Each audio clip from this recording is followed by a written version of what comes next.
So I was trying to figure out what to make this week and I just didn't have a clue, and I thought, oh, I better look through my ingredients and see what I've got to see what I can actually make. And I thought, well, why don't I do a video about that and all the ingredients I have and the ones I'd suggest for you if you're a beginner. So let's have a look at my ingredients shelf and maybe you can suggest something for me to make next week.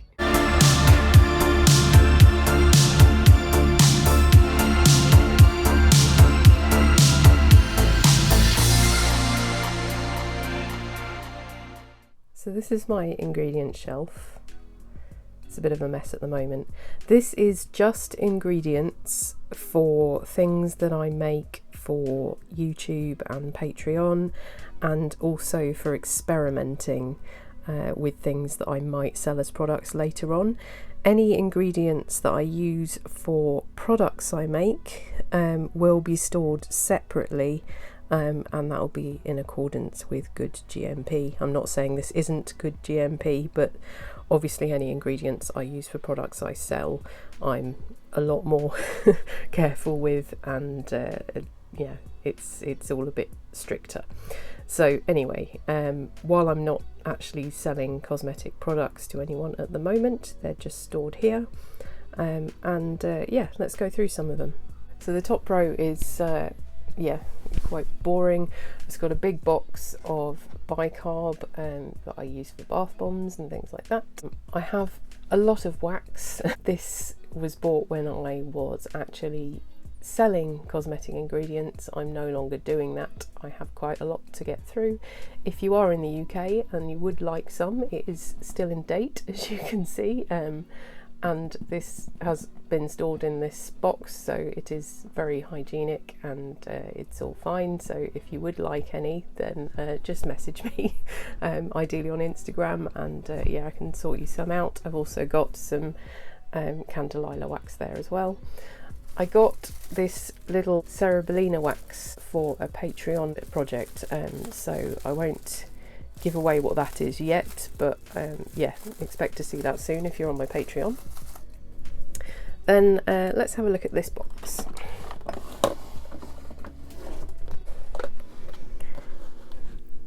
So this is actives and preservatives, funnily enough, and in here is, just like I said, just for Patreon and YouTube use really, and experimenting. Got some salicylic acid there. I don't recommend doing much with this until you're a bit more experienced, because it is a little bit difficult to use. It can recrystallize in things if you don't mix it in properly, and it is quite hard to dissolve. I have done a salicylic acid serum which turned out well. It didn't recrystallize. I even surprised myself with that one. You can view that on my channel, but yeah, I'd get a bit more formulation knowledge before you delve into these kind of ingredients. If you do want to get this, I got this from the skin and hair manufacturer, which is located in Hertfordshire, and they're very good, and their shipping is extremely fast. You've heard of Aromantic before, but I've got some papaya glycerol extract. Really like using this. It's very hydrating and good for water-based products like toners and things like that. Preservative 12, otherwise known as phenoxyethanol EHG. This is a really good broad spectrum preservative. You'll see it a lot in scrubs and also lipsticks. It tends to be used in quite a lot as well. That's actually a good one if you are a beginner.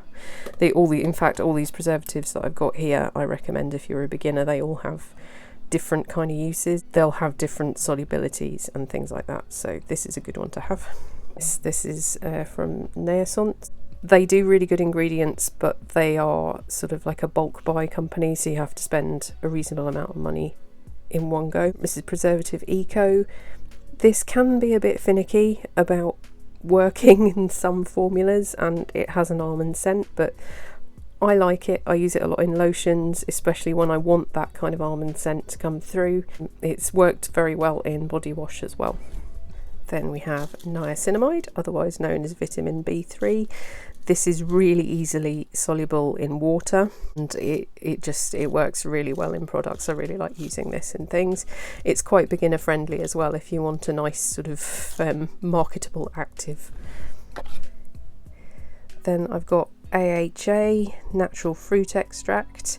This is a natural alpha hydroxy acid. It's a little bit exfoliating, so if you use this you have to make sure you use sunscreen as well. And it's really nice, water soluble, and it's good in toners and things like that. So I recommend that if you want to sort of venture into alpha hydroxy acids and you want sort of a reasonably easy one to use, then that's the one to get. Hyaluronic acid.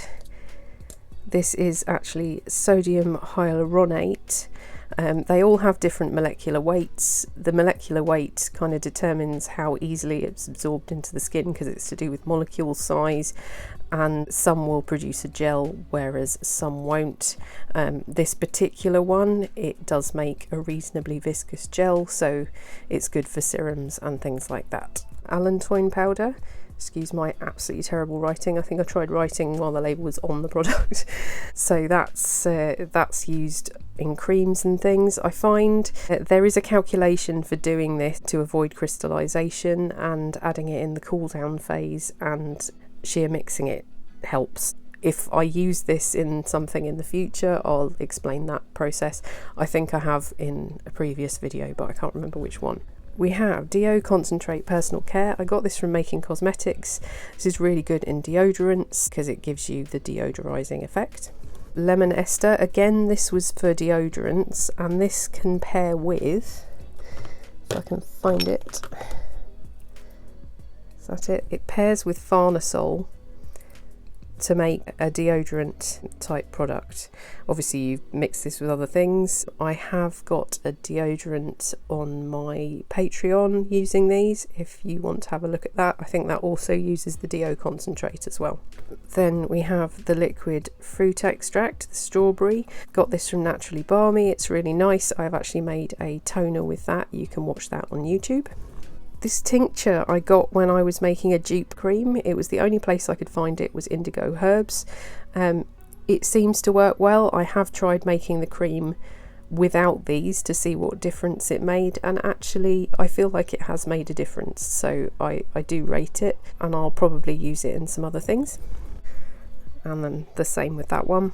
That was one of the other ones. They did have some other things listed in that product, but I couldn't find those for the life of me. If you can, then do let me know in the comments. Then I've got some clear vitamin E from TKB Trading, because things like clear lip gloss and stuff, you want to keep the product clear, so it's good to have that. I've got some Salagard PCG. This is a really good water soluble broad spectrum preservative. Highly recommend this for beginners. It's super easy to use. Then some phytokeratin. This is basically faux keratin, so it's vegan friendly, and that's good for hair products, so I'd put this in hair conditioner and things like that. Saccharide Isomeric Plus, my absolute favourite ingredient for including in most sort of body washes and hand wash, and also creams and lotions and things. It's super hydrating and moisturising. It penetrates deep into the skin, and it continues to work even after you've rinsed the product off, and it starts working instantly. So it's almost a miracle product, and I really do notice it when I use it in things. So if you can get hold of it, do. I get mine from Aromantic. I think it's available in other places. This is Saccharide Isomeric Plus. I think there is just a Saccharide Isomerate as well. I've not tried that one, but yeah, I highly recommend that one. Then I've got some cetrimonium chloride, really important for conditioner type products. If you want to be making hair conditioner, you'll want some of this. Same with the polyquaternium 7. And then we've got some pseudo collagen. This is like fake collagen basically, and again that's good for hair products, and you can also put it in creams and lotions. I've got some Deo Crystal Stone Powder. Again, this is very good for deodorants. It has a deodorizing effect. I've not yet used this in one. I do need to create my own formulation, or I'll follow Aromantics in a video at some point. And then some sodium phytate. This is a chelating agent, and this helps sort of stabilise the formula and the efficacy of your preservative. It's just something nice to have in your products, especially if you decide to sell them, but when you're a beginner it's definitely not a necessity. It's something you venture into as you want to perfect your formulas, I'd say. And I got that from the Skin and Hair manufacturing hub as well. And lastly, D-panthenol. D-panthenol is the liquid version. You can also get a powdered version, which I believe is called DL-panthenol, but I get mine from Aromantic and they sell D-panthenol. So moving on, we've got specialist and exfoliants. So in here I've got some jojoba seeds. They're really good for scrubs and things. I have some Epsom salts. I do mean to make some bath salts, and I also want to make a foot scrub at some point. I'm sure I'll find things to use those in. Also maybe bath bombs. Colloidal oatmeal powder. This is a type of oatmeal that dissolves in water without leaving chunks behind. I was gifted some what I thought was colloidal oatmeal at one point. You probably saw in my oatmeal body butter recipe. It turned out it wasn't this, it was just normal oatmeal. So actually I'm surprised how well it did dissolve. But yeah, you need this one if you want it to dissolve and be in like lotions and other formulas without chunks. So yeah, noted. I don't know why this is in here, or specialist I guess. Climazole anti-dandruff. I did do an anti-dandruff shampoo on my Patreon using this. There has been some success with this. It actually targets the sort of fungus that creates the dandruff, as lovely as that sounds, and helps to eliminate it. What we have noticed is if your problem isn't actually dandruff, it can make it worse. So make sure it's dandruff and not psoriasis or something. And yeah, so you're targeting the right thing. But yeah, it's a good product, this. And it was from Naturally Thinking, I believe. Then I've got some mango fruit powder. This is really nice. I forget the benefits of it. I cannot remember what all of these ingredients do without a little refresher before I use them, so yeah, just read up on them. But yeah, mango fruit powder, I put that in a scrub and stuff, though beware, although it's really nice, it does make things brown. Fine ground citric acid, get this from Soak Rochford. I've actually got a link to them below with a discount code if you want to purchase anything from them. They also do pre-written safety reports for things like bath bombs and whip soaps and stuff to help get you started. So if you want to start a business pretty quick smart making that kind of thing, then they're the people, so go check them out. I've got some banana fruit powder. This does firm up a bit, so you do need to sort of pestle and mortar it before you use it, but I've had some really nice results of this in creams, lotions, scrubs, all sorts. It's really nice stuff. Then I have some sodium stearate. I bought this for making deodorant. It is a very common deodorant stick ingredient, so I need to delve further into how to use this and have a go with that. I do seem to have a lot of deodorant ingredients that I haven't used, so yeah, I'll give that a go. And then here I have some mineral makeup base. This is sort of for pressing eyeshadows and things. However, it sort of mutes the colour because obviously it's white, so not overly fan, looking into other ways to do that. So at the side here I have some random things. So there's a big citric acid there. I've got some more fine citric acid there. I've got some poppy seeds, some kaolin, there's some arrowroot at the back, some cream of tartar. That's just basically powders and things.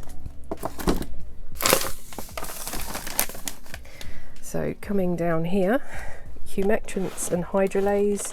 Not really that much in here, it's mostly glycerin, some propanediol. It's propanediol and glycerin sort of interchangeable, but not really. Propanediol's a lot lighter, it's less sticky.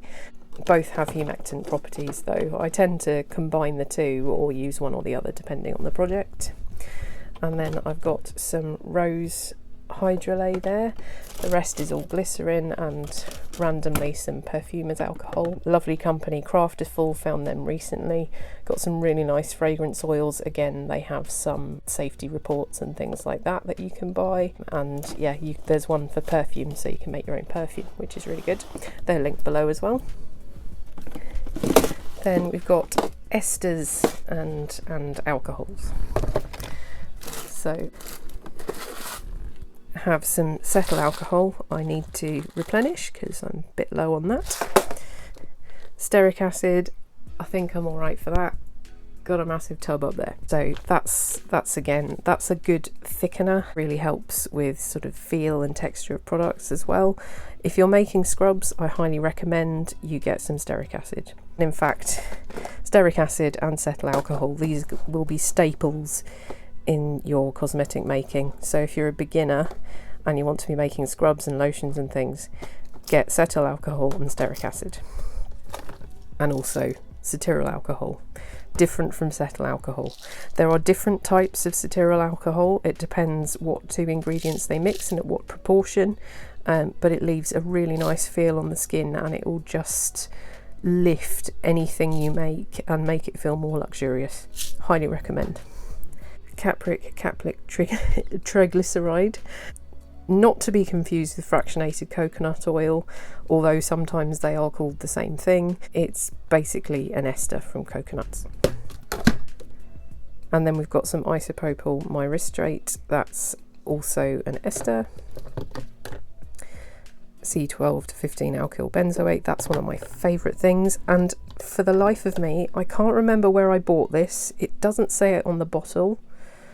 Really annoying, because I know that was in the UK, so if you know, please tell me. Some more there. One of my favourite ingredients ever. I actually bought more from Making Cosmetics in America because I couldn't find that UK company again. So irritating. Propylene glycol, you will find this is required in some products, and also some myristate. I bought that for a reason, can't remember why. Right, so I just recorded this box without pressing record again. You know how good I am at that. So let's go through this again quickly. So isododecane, dimethicone, some xanthan gum, TKB mousse medium, used once, not sure, depends what cosmetics you're making really. More xanthan gum. This is the cheap stuff. You want xanthan gum clear or xanthan gum soft if you're making cosmetics. This was just something off Amazon when I was really in a pinch. I wouldn't use this in actual products.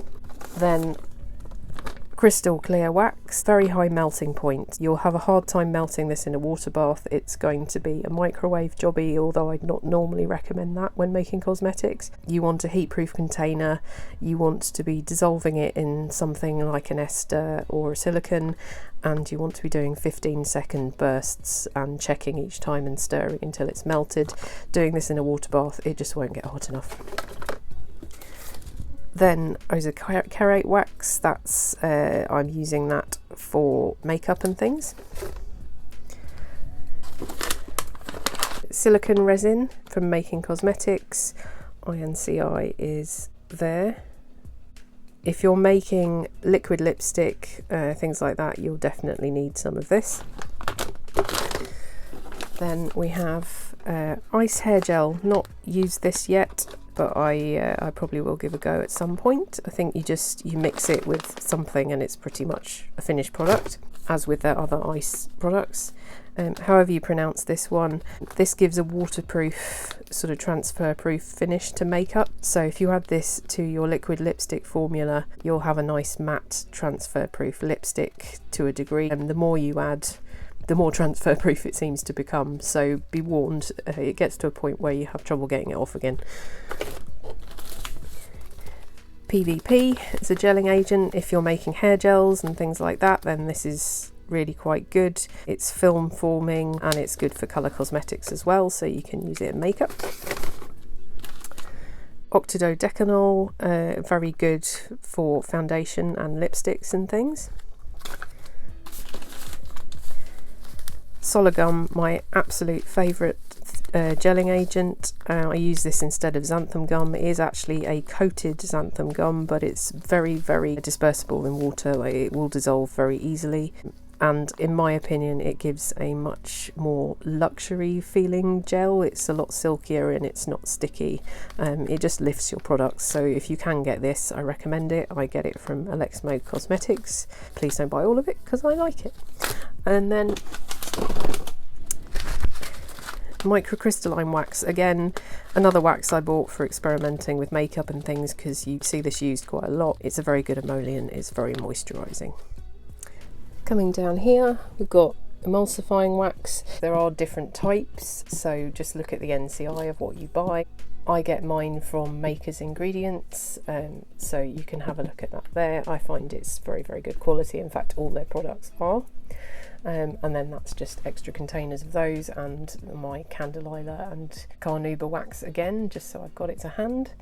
And then we've got surfactants and emulsifiers in these two containers. Some of these beginner friendly, some not so much. So these two, Combimulse and Sepinov EMT, and also there's more Sepinov and Emulsan. These I got because I was making the Brazilian Bum Bum cream and they had a whole emulsifying system, and I managed to find most of the ingredients via the NCI within these ingredients, so that's why I have those. Little tub here of SLSA, BTMS 50, which I really need to transfer into a tub, but if there's different batch numbers, I keep them separate. I don't mix them, even if I am only using them for YouTube. I still like to be able to trace them. Then some SCI, powder form. It's much easier to work with, but do wear a respirator because you don't want to breathe that in either. More BTMS 50. It's normally where I store it when I've got one batch number. Then I've got some Ecomulse. This is also called Retamulse in the USA. That's really, really nice in scrubs, that emulsifier. Polysorbate 80. Polysorbate 80 is when you want to incorporate a reasonable amount of oils into a product. And then I did have Polysorbate 20 here somewhere. I've lost it. There's Polysorbate 20 somewhere, which that's when you just want to incorporate a little bit of oil. So if you've got a water-based product and you need to add a little bit of fragrance oil or something, then you'd add Polysorbate 20. You can use 80 in a pinch, but it's a bit too heavy duty for the job. Lumerol K5229, fully stocked on that. Absolutely love the stuff. If you haven't seen my other videos, go look at those because I explain all about it. I make a load of things, and I even did a collab with Tara Lee on that as well. I have a sample from a supplier of a bio-based cocamidopropyl betaine called Green Sens. I've not seen it sold separately anywhere else, but that is a eco-friendly version as far as I'm aware. More Lumerol. And then I have a little bit more SLSA. Okay, and my second surfactants box. This, I've got some SCI solid surfactant. Haven't used that yet. Can't be bothered with the melting of it, but I have it if I want it. Some Olawax LC. Lots of people use this for body shimmer products and things like that. It's quite good at suspending things, so I might give that a go. I've not actually used any of it yet. Then we have decyl glucoside, cocamidopropyl betaine, cocoa glucoside, and more cocoa glucoside. I don't know about anyone else, but I think decyl glucoside and cocoa glucoside smell awful, to the point where if I use any more than about 5 or 10% in something, I just can't smell anything else. And only seems to be a finite amount of people that can smell this, but it's just awful. It makes everything smell of fish, I swear. So yeah, I don't know. Tell me what you think. Do those smell? More Lumerol. Had to get a lot because it was selling out fast after our last video. Then I've got some Sebamol. This is for making oil-based cleansers. It works differently to Lumerol. It won't foam or anything, but it does help with rinse off. And then you've got AOS 40. I'm liking that at the moment. I used that in something the other day and I think it may be a new favourite. So yeah, I recommend that actually for body washes and things. And then, oh, there we go, there's our polysorbate 20. So that's just for solubilizing small amounts of oil in water. And that's all of my surfactants at the moment. If you're a beginner, I recommend cocamidal propylbutane, SLSA, SCI, and then possibly cocoa glucoside, as it's the least smelly of the two, but it's up to you really. Read up on them. Everything here I like for different reasons, so see what recipes you tend to gravitate towards and what kind of surfactants you'll need for them basically. And then don't forget to work out the ASM, which is the active surfactant matter. If you don't know what that is, I have explained that in a previous video. And lastly, we move down to the bottom shelf where I have some oils and butters and things. So I've got some coconut oil, palm oil, which I bought, which is sustainably sourced, but I've since decided that actually I don't want to use palm oil at all because it does seem to be a bit of a grey area with information about the sustainable sourcing being a bit iffy. So I'm not sold enough to want to continue with it, so I'm going to leave that. I will obviously use what I have because I don't like waste. Then in here I have some coffee butter and some kapuku butter, I forget how you pronounce that, and then more mango butter and some Allan Blackia butter, which I'm going to be using in a formula soon. I think that was for patrons, so I'll let you know when that's out. So that's all in there. And then up here is just odd little bottles of oil that I have. Camellia oil and what's that? Castor oil was a little one. I don't know why I've got a little castor oil. Pumpkin seed oil, things like that for when I just want to make a few little body oils or hair oils and serums and stuff. And then down here, bigger oils. So I've got a big castor oil and a lot more of the jojoba seed oil, various things in there. I've got a large aloe vera, and then I've got big things of distilled water, which I get delivered from a chemistry company so that I know it's definitely pure and distilled. Now I have so many fragrance oils, I couldn't possibly go through all of them with you, but I do like certain companies. I'm not an affiliate or anything. I like Pure Scented, they have some very, very nice fragrance oils. I also very, very much like Craftiful. I think I spoke about them in my perfume video.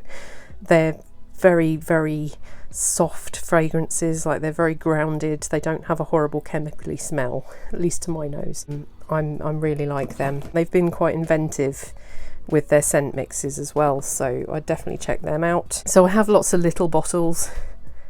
I tend to use them in just my experiments and things like that. This is just one of my pots of colours and stuff. I have so many packets of mica, a company called Mica Mama. They are very good. They have some very nice colours there. And then various oxides, things like that. Some bio glitter. Again, oxides and things, and then some of our neons that we used to sell. The mica and neons that I used to sell have also gone to Craftiful, so if you still want to be able to get hold of those, then you can get them there. Their link is below. And that is pretty much it, other than Up here I've got some fragrance oil which have gone out of date now, annoyingly. I'll probably use them in some various sort of experiments here just to see, and also just for stability, and see how long they do actually last past their use by, because so far they smell fine. So we'll see, but they won't go in any products to sell. But that's pretty much it. And then when I move, I'll be in a bigger space and have a lot more room for everything. So I hope that was useful. Once I've moved, which won't be till the end of the year now, but when I have moved, I'll do you a nice house tour and the new space and everything, because I'm going to be setting up to sell products again, which will be nice, and I'll be able to do much better videos because I'll have a bit more space. But until then, if you've got any questions about like ingredients to buy when you're first starting, and let me know what products you intend to make and I can give you some suggestions down below. But until then, please like and subscribe and hit the bell and all that stuff that I'm supposed to tell you to do, and I'll see you in the next one. Bye guys.